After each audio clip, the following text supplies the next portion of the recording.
Berg, c'est une ambiance, c'est une histoire. Pour rentrer dans Berg, il faut franchir une porte. C'est un peu comme une maison. C'est mon arrière-grand-père qui s'est installé ici à Berg et depuis, on a toujours été bergois.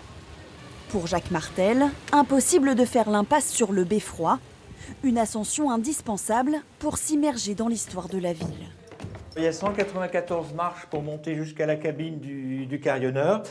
Et si on veut monter voir la vue à 360 degrés, il faut monter encore 13 marches en plus. Une tour de guet typique du nord et de la Belgique, plusieurs fois détruite par la guerre, toujours reconstruite. 47 mètres plus haut, la deuxième maison de notre guide, qui est aussi le carillonneur officiel de Berg. Un carillon programmé pour sonner tous les quarts d'heure, mais dont il peut jouer quand il le souhaite.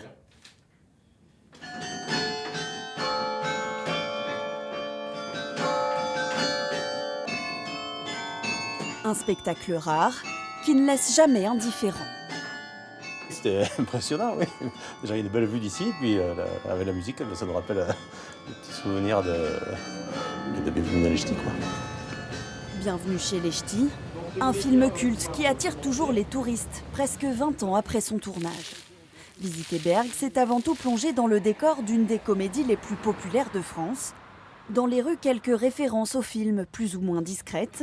Alors messieurs, dames, bonjour et bienvenue à Berg. Mais rien ne vaut une visite guidée, parfois animée par notre passionné. Alors par contre, je vais peut-être vous décevoir tout de suite. C'est que si on va bien voir la plupart des maisons où on a tourné, hors de question de rentrer à l'intérieur pour les boire un choco. Ah, je sais, c'est dur, mais c'est comme ça. Alors, au programme, 1h30 de balade ponctuée d'anecdotes. Les mythiques scènes de pluie du film ont par exemple été tournées un jour de grand soleil. Et ces rampes à pluie, on va en équiper totalement le manceau de rue ici. Donc imaginez que des deux côtés de la rue, tous les 10 mètres, une rampe à pluie. On s'y attendait pas. On pensait que par rapport au film, que c'était que les maisons, c'est tout. Mais il y a au contraire un beau patrimoine historique autour. C'est beau. Un patrimoine historique et un terroir culinaire.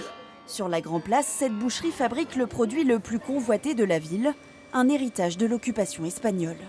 Alors, la saucisse de Berg, produit pur porc aux épices espagnoles, fabriquée à Berg depuis les années 1500. Une saucisse légèrement relevée, dont le charcutier garde précieusement la recette secrète.